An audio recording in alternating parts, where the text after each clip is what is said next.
أقسم لك برب الكعبة لولا السعودية أعطتهم مساحة من الأسلحة التي خزنوها في السنوات الماضية ولم يحارب الحوثي لما استطاعوا يدخلوا ذرة تراب واحدة من شبه، ولولا احترام أشقائنا السعوديين في منح الهدنة التي موجودة والتزمنا بها والله ما دخلوا لو حشدوا مليون مقاتل. من خسر صنعاء وسلمها بغمضة عين لن نستطيع العودة مرة أخرى إلى شبوة، وسنعود لهم غدا.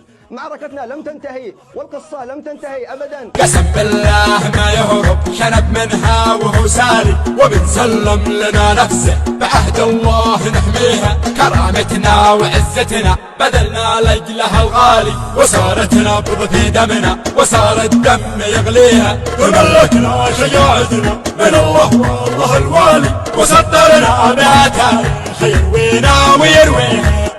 مع الله والنبي يا شلة الطاغوت الانبالي، بلدنا بنحررها ولن تتمكنوا فيها. مع البالي تحملت السبعة مع الآلي وصوب